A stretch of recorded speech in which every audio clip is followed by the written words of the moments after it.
আসসালামু আলাইকুম। সবাইকে অনেক পক্ষ থেকে শুভেচ্ছা। আশা করি তোমরা সবাই ভালো আছো। আজকে আমরা আলোচনা করব নবম দশম শ্রেণীর ফিজিক্সের চতুর্থ অধ্যায় কাজ ক্ষমতা ও শক্তি বা কাজ শক্তি ও ক্ষমতা। অত্যন্ত গুরুত্বপূর্ণ একটা অধ্যায়। এই অধ্যায়ে আমরা প্রথমে কাজ, তারপরে শক্তি, তারপর ক্ষমতা, এই তিনটা পার্ট নিয়ে আলোচনা করব। আমি কাজ নিয়ে আলোচনা করতেছি। কাজ খুবই গুরুত্বপূর্ণ একটা পার্ট ফিজিক্সের। তো তোমরা সবাই জানো কাজ বলতে আমরা কি বুঝি। এখন প্রচলিত সংজ্ঞা আর হচ্ছে ফিজিক্সের সংজ্ঞা আছে এখানে। কাজ বলতে আমরা বুঝি নরমালি প্রতিনিয়ত আমরা যে কাজ করি, পড়াশোনা, খাওয়া দাওয়া, খেলাধুলা, আমরা নরমালি এগুলোকে কাজ বলে জানি। কিন্তু ফিজিক্সের ভাষায় একটু ভিন্ন। ফিজিক্সের ভাষায় আমরা কাজ বলতে বুঝি যে যে কোনো ভরের একটা বস্তুর উপর যদি বল প্রয়োগ করা হয়, বল মানে হচ্ছে বাইরে থেকে তাকে ধাক্কা দেওয়া হয় বা একটা ফোর্স দেওয়া হয়, তাহলে যে কোনো ভরের কোনো বস্তুর উপর যদি বল প্রয়োগ করা হয়, বস্তুটি যদি বলের দিকে তার সরণ হয়, তাহলে কি হবে? যে কোনো ভরের কোনো বস্তুর উপর যদি বাইরে থেকে বল প্রয়োগ করা হয়, তাহলে বলের দিকে যদি বস্তুর সরণ ঘটে, তাহলে বল এবং সরণের গুণফলকে কাজ বলে। এই বল এবং সরণের গুণফলকে কি বলে?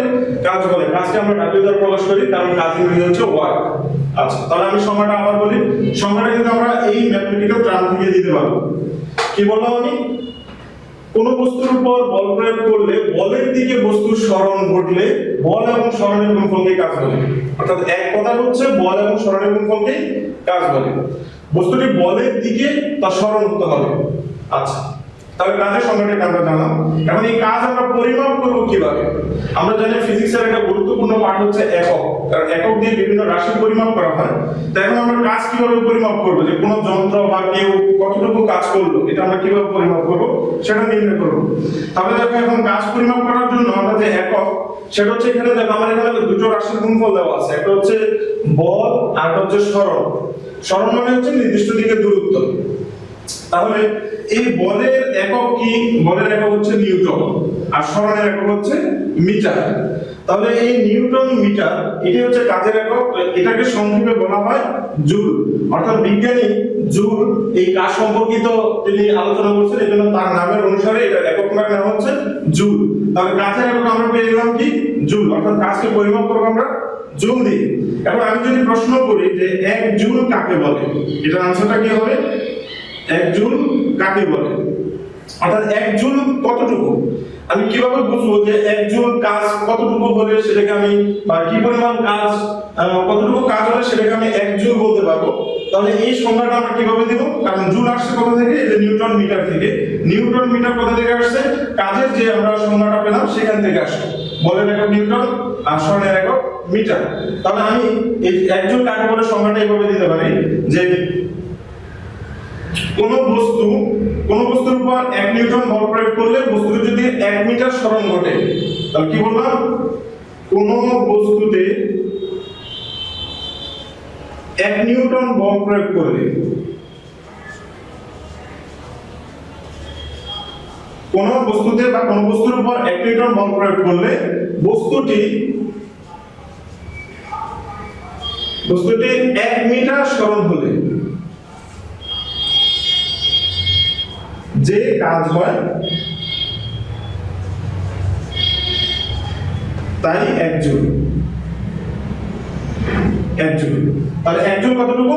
অর্থাৎ একটা বস্তুতে আমি 1 নিউটন বল প্রয়োগ করলে বস্তুটা যদি 1 মিটার সরে যায়, তাহলে যে কাজ হবে সেটা হবে 1 জুল। এখন এটা কি পরীক্ষাতে প্রশ্ন আসে 10 জুল কাকে বলে, 20 জুল কাকে বলে? যদি এরকম সংখ্যা হয় যে 10 জুল কাকে বলে, তাহলে আমরা কিভাবে দেব? একটা জিনিস খেয়াল করো, জুল আসছে কোথা থেকে? নিউটন মিটার থেকে। তাহলে এই 10 কে ভাগ করে আমরা নিউটন মিটারে বসাই দেব। অর্থাৎ আমি যদি বলি 2 নিউটন, তাহলে 2 নিউটন যদি আমি নিয়ে দিই, 10 কে মিটানোর জন্য আমার কত লাগবে? 5। তাহলে 5 মিটার বলতে হবে এখানে। অর্থাৎ এখানে 2 নিউটন বল প্রয়োগ করলে বস্তুটি 5 মিটার সরণ হলে তাকে 10 জুল কাজ বলে। অথবা আমি এভাবে বলতে পারি 5 নিউটন বল প্রয়োগ করলে, তাহলে 5 আছে, 10 মিটারের জন্য কত লাগবে? 2 লাগবে। তাহলে 5 নিউটন বল প্রয়োগ করলে বস্তুর সরণ 2 মিটার হলে যে কাজ হয় সেটা হবে 10 জুল। এভাবে যে কোনো সংখ্যা দেখলে কেন তুমি শুধু এটার সাথে মিল রেখে এটা করতে পারো। আচ্ছা, তাহলে আমরা কাজের একক জানলাম, কাজের এককের সংজ্ঞাটা জানলাম। এখন আসো কাজের মাত্রা। কিভাবে আমরা কাজের মাত্রাটা নির্ণয় করব? দেখো মাত্রা মানে হচ্ছে আমরা জানি কোন একটা রাশির সূচক বা তার পাওয়ার, এটাই মাত্রা বলে। তবে কাজের মাত্রাটা হচ্ছে দেখো কাজ সমান হচ্ছে আমরা জানি W সমান Fs। তাহলে একটা হচ্ছে এখানে বল, একটা হচ্ছে সরণ। তাহলে এখানে আমি বলের মাত্রা লিখব। তাহলে বলের মাত্রা আমরা জানি হচ্ছে ml T ইনভার্স 2। তাহলে বলের মাত্রা আমরা জানি কি ml T ইনভার্স 2, আর সরণের মাত্রা আমরা জানি L। তাহলে এখন L আমি গুণ করে দেব। তাহলে L স্কয়ার T ইনভার্স 2, এটা হচ্ছে আমার কাজের মাত্রা। মাত্রাকে সব সময় তৃতীয় বন্ধনী দিয়ে লিখতে হয়। তাহলে কাজের মাত্রা আমি জানি গেলাম ml স্কয়ার T ইনভার্স 2, এটা হচ্ছে আমার কাজের মাত্রা। আচ্ছা, তাহলে কাজের মাত্রা আমরা জানলাম। এখন আমরা যে বললাম যে কাজের সংজ্ঞা থেকে আমরা জানি যে কোন বস্তুতে বল প্রয়োগ করলে বস্তুটি যদি বলের দিকে সরণ হয় তাহলে সেটাই কাজ হবে। এখন কোন একজন ব্যক্তি যদি একটা দেয়ালে বল প্রয়োগ করে কিন্তু দেয়াল তো সরলো না, দেয়ালে তো সরণ ঘটেনি, তাহলে সেটা কি হবে না? কাজ হবে না। আচ্ছা, এখন একজন বাসায় দারোয়ান, সে দৈনিক 8 ঘন্টা ডিউটি করে। এখন সে সারাদিন বাসায় দারোয়ানি করে বাসায় বসে থাকে চেয়ারে, সে তার দৃষ্টিতে মনে হবে সে কাজ করতেছে, কিন্তু ফিজিক্সের ভাষায় সেটাকে কাজ বলা যাবে না, কারণ ব্যক্তির স্মরণ হচ্ছে না এবং কি সে যে স্থান পরিবর্তন হচ্ছে না, স্থান পরিবর্তন না হলে কাজ হবে না। এটা একটু মাথায় রাখতে হবে। এজন্য ফিজিক্সের ভাষায় কাজের সংজ্ঞাটা হচ্ছে একটু ডিপলি বা একটু ডিফারেন্স চিন্তা করতে হবে যে বস্তুতে বল প্রয়োগ হবে, বলের দিকে বস্তুর সরণ হবে, তাহলে বলের সরণের গুণফলকে কাজ বলে। আচ্ছা, কাজ দুই প্রকার, এটা আমরা লিখে নিই যে কাজ দুই প্রকার। কাজ দুই প্রকার, একটা হলো ধনাত্মক কাজ, দুই নম্বরটা হলো ঋণাত্মক কাজ। আচ্ছা, ধনাত্মক কাজটা কি? এটা খুবই সহজ। ধনাত্মক কাজ হচ্ছে যেদিকে বল প্রয়োগ করা হবে বলের দিকেই যদি বস্তুর সরণ ঘটে তাকে ধনাত্মক কাজ বলে। আর ঋণাত্মক কাজ হচ্ছে যেদিকে বল প্রয়োগ করা হবে বলের বিপরীতে বস্তুর সরণ ঘটলে তাকে ঋণাত্মক কাজ বলে। যেমন আমি একটা উদাহরণ দিই, আমার দিকে একটা পাথর আসতেছে বা কোনো একটা বড় বস্তু আমার দিকে দেখে আসতেছে, আমি বস্তুটাকে থামানোর জন্য দুই হাত দিয়ে বস্তুটাকে আমি বল প্রয়োগ করলাম সামনের দিকে, কিন্তু আমি যে পরিমাণ বল প্রয়োগ করছি বস্তু তার চেয়ে বেশি বল দিয়ে সে আমাকে পিছনে নিয়ে গেছে। এটা হচ্ছে কি, আমি বল প্রয়োগ করছি সামনে কিন্তু আমি চলে যাচ্ছি পিছনে। তো এই ক্ষেত্রে আমার সরণটা পিছনে হচ্ছে, যার কারণে এটা হবে কি যে বস্তুর সরণ হয় কোথায়? পিছনে। যার কারণে এটা হবে কি ঋণাত্মক কাজ। অর্থাৎ বল প্রয়োগ যেদিকে হবে বস্তুর সরণ যদি তার বিপরীত হয় তাহলে তাকে কি বলে? কাজ বলে। যেমন আমি আরেকটা উদাহরণ বলি, আমি একটা বাস আসতেছে, বাসকে থামানোর জন্য আমি সামনে দিয়ে দিয়ে দৌড়লাম, কিন্তু বাসকে থামানোর যে বল সেটা তো আমার নেই, কিন্তু আমি বল প্রয়োগ করছি সামনে, কিন্তু বাস কি করছে? আমাকে ঠেলে পিছনে নিয়ে গেছে। তাহলে আমার বল প্রয়োগের বিপরীতে যদি সরণ ঘটে তাহলে তাকে কি বলে? ঋণাত্মক কাজ বলে। আচ্ছা, এখন কাজের সাথে শক্তির যে ইয়াটা অনেক মিল রয়েছে, কারণ কাজের একক, শক্তির একক এগুলো একই, কাজের মাত্রা শক্তির মাত্রা একই, এজন্য শক্তি নিয়ে তেমন এখানে নেই। তাহলে আমি শক্তির ইয়াটা বলি যে কাজের টপিকটা আমরা একটু আলোচনা করলাম, এবার শক্তিটা আসো। শক্তিটা হচ্ছে যে কাজ করার সামর্থ্যকে শক্তি বলে। অর্থাৎ আমি যে কাজ করতে পারবো কিনা বা কতটুকু কাজ করতে পারবো সেই কাজ করার সামর্থ্যকে শক্তি বলে। তাহলে শক্তিটা হলো কাজ করার সামর্থ্যকে শক্তি বলে।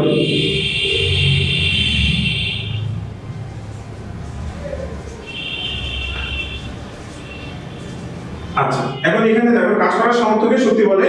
তো কাজের একক আর শক্তির একক একই, কাজের মাত্রা শক্তির মাত্রা একই। তো এটা আমি আর নতুন করে লিখলাম না, কারণ কাজের একক জুল, শক্তির একক জুল। কাজের মাত্রা ml স্কয়ার T ইনভার্স 2, শক্তির মাত্রা ml স্কয়ার T ইনভার্স 2, এটা আমি লিখলাম না। কিন্তু শক্তির যে গুরুত্বপূর্ণ পার্টটা সেটা আমি লিখতেছি। শক্তির বিভিন্ন রূপের মধ্যে একটা রূপ হচ্ছে যান্ত্রিক শক্তি, যেটা তোমাদের এই অধ্যায়ে খুবই গুরুত্বপূর্ণ।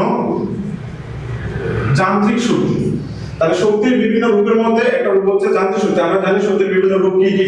শব্দ শক্তি, তাপ শক্তি, আলোক শক্তি, বিদ্যুৎ শক্তি, রাসায়নিক শক্তি, যান্ত্রিক শক্তি। তো যান্ত্রিক শক্তিটা এখানে খুবই গুরুত্বপূর্ণ। তো যান্ত্রিক শক্তি কাকে বলে? যান্ত্রিক শক্তিটা হচ্ছে কোন বস্তুর আকার আকৃতি তার গঠনের উপর ভিত্তি করে যে শক্তি সঞ্চিত হয় তাকে যান্ত্রিক শক্তি বলে। তাহলে আমরা কি বললাম? কোন বস্তুর আকার আকৃতি তার গঠন তার গতির কারণে বস্তু যে শক্তি লাভ করে তাকে কি বলে? যান্ত্রিক শক্তি বলে। আচ্ছা, তাহলে আমি সংজ্ঞাটা আবার বলতেছি, তোমরা একটু নোট করে নিতে পারো। যান্ত্রিক শক্তি কাকে বলে? কোন বস্তুর আকার আকৃতি তার গঠন তার গতির কারণে বস্তু যে শক্তি লাভ করে তাকে যান্ত্রিক শক্তি বলে। যান্ত্রিক শক্তির দুই প্রকার, একটা হচ্ছে গতি শক্তি, গতি শক্তি, আর একটা হচ্ছে বিভব শক্তি।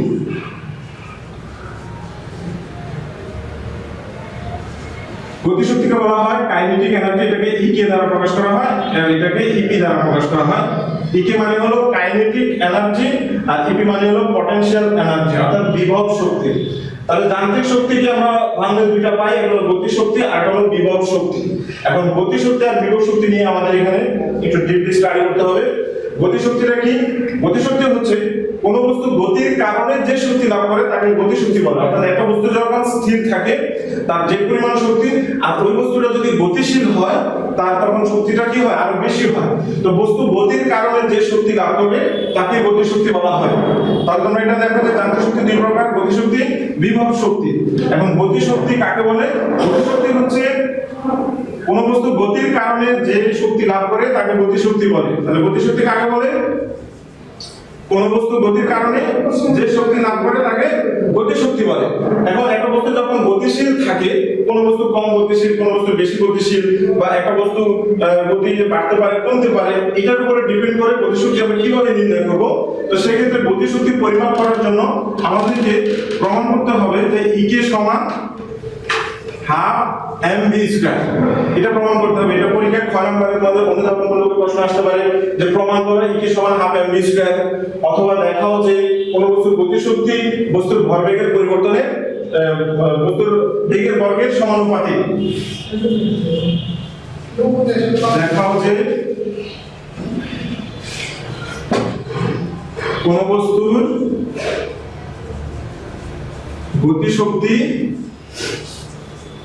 বস্তুর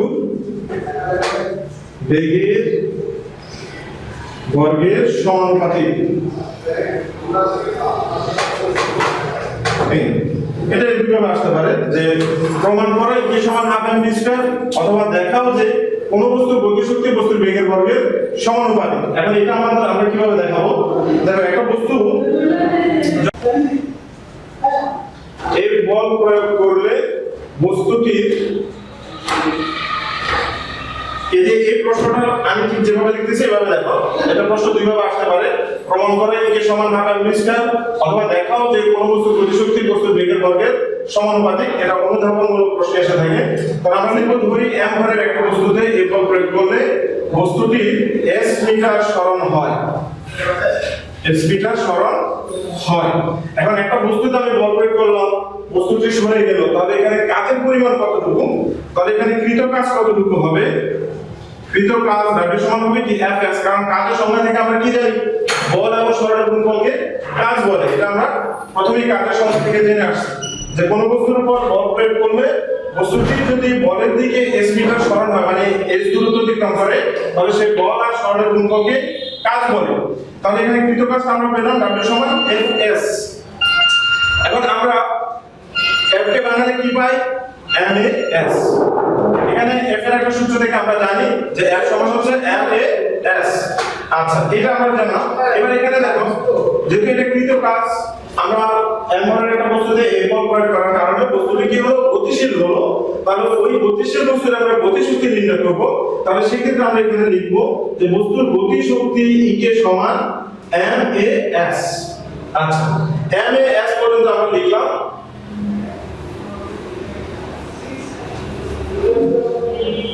তারপরে আসলে যে এই লাইনটা আমরা যদি এখানে লিখি যে E কে সমান দেখো তো MAS। এখন আমরা এই s টাকে উঠানোর জন্য আমরা কি করতে পারি? MAS টাকে উঠানোর জন্য আমরা লিখতে পারি হাফ AT স্কয়ার। এখন s এর জায়গায় আমি হাফ AT স্কয়ার লিখলাম। এটা আমরা কোথায় পেলাম? এটা আমরা গতির অধ্যায়ে আমরা একটা সূত্র জানি আছে ut plus half AT square. এটা তোমরা নিশ্চয়ই জানো, আমরা এই সূত্রগুলো জানি। তাহলে এখান থেকে যদি বস্তুটি স্থির থাকে তাহলে তার u মানটা শূন্য হয়, তাহলে আমার থাকতেছে শুধু হাফ AT স্কয়ার। তো শূন্য এটা তো গুণ করলে শূন্য হয়ে যাবে, তখন এখানে থাকবে হাফ AT স্কয়ার। তাহলে দেখো তো s এর মান হাফ AT স্কয়ার এটা আমি পাই কিনা? এখানে s এর জায়গায় আমি হাফ AT স্কয়ার বসাইছি। আচ্ছা, এখন দেখো এই a আর a গুণ করলে আমার কি হচ্ছে? এখানে half a square t square. এটা আমি পাচ্ছি, তাই না? এখন দেখো আমি এবার লিখতে পারি যে m হাফ b স্কয়ার। এখন b স্কয়ার কোথায় পেলাম? কারণ আমরা গতির অধ্যায়ে আরেকটা সূত্র জানি v u প্লাস at। এখন u হচ্ছে যে বস্তুটি যদি স্থির থাকে তাহলে u মানটা শূন্য হয়, তখন থাকবে হচ্ছে শুধু at, অর্থাৎ 80। তাহলে v মান হচ্ছে কি 80। এখানে তুমি নিতে পারো বস্তুটি u সমান 0। যে ইউ মানটা কি থাকে শূন্য থাকে এই তাহলে দেখো b সমান যদি এটি হয় তাহলে এটির জায়গায় আমি b বসাইছি আর এই দুটোর উপর স্কয়ার আছে তাহলে কি হয়ে গেল b স্কয়ার হয়ে গেল তাহলে আমরা এটাকে একটু কনভার্ট করে লিখতে পারি যে হাফ m b স্কয়ার তাহলে দেখো আমি যে প্রথমে লিখলাম যে e কে সমান হাফ m b স্কয়ার এটা পেয়ে গেলাম এটা সলিউশন করার আগে আমি প্রথমে লিখলাম যে প্রমাণ করে e কে সমান হাফ m b স্কয়ার তাহলে আমরা কি এটা পেয়ে গেলাম যে e কে সমান হাফ mv স্কয়ার এটা হচ্ছে আমাদের কোন বস্তুর গতিশক্তি নির্ণয় করার সূত্র অর্থাৎ একটা বস্তুর গতিশীল থাকলে তার মধ্যে কি পরিমাণ শক্তি উৎপন্ন হয় বা সে কি পরিমাণ শক্তি তৈরি করে সেটা আমরা এই সূত্র দিয়ে নির্ণয় করতে পারবো আর ওই বস্তুর গতিশক্তি নির্ভর করবে তার বেগের উপরে কেন বেগের উপরে কারণ বস্তুর তো ভরের কোনো পরিবর্তন হবে না একটা বস্তু স্থির থাকলে তার যে কাঠামো যে গঠন বা তার যে ভর বস্তু গতিশীল থাকলেও তার কি থাকবে সেম ভরই থাকবে ভরের কোনো পরিবর্তন হয় না শুধু পরিবর্তন হয় কি এখানে বস্তুর বেগের পরিবর্তন হয় তাহলে এখন আমি যে এটা সলিউশন করার আগে এখানে আরেকটা লিখছিলাম যে দেখাও যে কোন বস্তুর গতিশক্তি তার বেগের বর্গের সমানুপাতিক তাহলে এটা এখন আমি কিভাবে লিখবো যে বস্তুর বেগের বর্গের সমানুপাতিক দেখো এখানে আমরা লিখতে পারি যে সুতরাং e কে সমান হাফ mv স্কয়ার যেটা আমি লিখলাম এখন আমি যে বললাম কোন বস্তু স্থির থাকলে বা গতিশীল থাকলেও তার কি হয় না ভরের কোনো পরিবর্তন হয় না তাহলে ভরটা কি একটা ধ্রুব রাশি তো ভরটা যখন ধ্রুব রাশি থাকে তখন এটাকে আমরা উঠিয়ে দিই তাহলে আমরা লিখতে পারি এখানে যে e কে সমানুপাতিক b স্কয়ার এখানে ব্র্যাকেটে লিখে দিবা যেখানে বস্তুর ভর ধ্রুব থাকে আমরা ম্যাথমেটিক্যাল সলিউশন করার জন্য অনেক সময় ধ্রুব রাশিগুলোকে ওঠানোর জন্য একটা কনস্ট্যান্ট চিহ্ন নিয়ে আসি এই যে এটা হলো e কে কনস্ট্যান্ট b স্কয়ার অথবা e কে সমানুপাতিক b স্কয়ার কারণ এখানে যে রাশিটা আছে এটা হচ্ছে অপরিবর্তনশীল মানে এটা পরিবর্তন হয় না এটা স্থির থাকলেও গতিশীল থাকলেও এর ভরের কোনো পরিবর্তন হয় না এজন্য আমরা এটাকে ওঠানোর জন্য এখানে একটা ধ্রুবক মান নিয়ে আসি আর এইটা এখন গতিশক্তিটা নির্ভর করে বেগের উপরে তখন সুতরাং আমরা এটা লিখতে পারি যে e কে সমান b স্কয়ার তাহলে e কে সমান b স্কয়ার এই কথাটার মানে কি এই কথাটার মানে হলো যে এটা আমাদের দেখানো হয়ে গেল এখন e কে সমান b স্কয়ার এই কথাটার মানে হলো কোন বস্তুর বেগ যদি দ্বিগুণ হয় ওই বস্তুর গতিশক্তি হবে কয় গুণ 4 গুণ এই কথাটার মানে হলো কারণ এখানে সম্পর্কটা বলাই আছে বস্তুর গতিশক্তি হবে বেগের বর্গের সমান তাহলে বেগের বর্গ এখন আমি বেগ যদি 2 নিই তাহলে 2 এর বর্গ কত 4 তাহলে গতিশক্তি হবে কত 4 অর্থাৎ কোন বস্তুর গতিশক্তি যদি দ্বিগুণ হয় কোন বস্তুর বেগ যদি দ্বিগুণ হয় তাহলে ওই বস্তুর গতিশক্তি হবে 4 গুণ কোন বস্তুর বেগ 3 গুণ হলে ওই বস্তুর গতিশক্তি হবে 9 গুণ তো এভাবে অনেক সময় এমসিকিউ তে কোশ্চেন আসে যে কোন বস্তুর বেগ 4 গুণ হলে ওই বস্তুর গতিশক্তি কত হবে নিচের কোনটি তো সেখানে তোমরা 4 হলে 4 করে বর্গ করে দিলে যেটা হবে সেটাই হবে ওই বস্তুর গতিশক্তি তাহলে আমরা যে সূত্রটা আজকে প্রমাণ করলাম এই সূত্র দিয়ে আমরা কোন বস্তুর গতিশক্তিটা নির্ণয় করতে পারবো আশা করি তোমরা বুঝতে পারছো যদি কারো কোনো বুঝতে অসুবিধা হয় তোমরা অবশ্যই কমেন্ট বক্সে জানাবা তো আজকে এই পর্যন্তই কারণ আমরা প্রতিটা অধ্যায়ে শর্ট করে ভিডিও করব যাতে তোমরা প্রতিদিনের টপিকগুলো প্রতিদিন কমপ্লিট করতে পারো তো সবাই ভালো থাকবে সুস্থ থাকবে আজকে এই পর্যন্তই সবাইকে আসসালামু আলাইকুম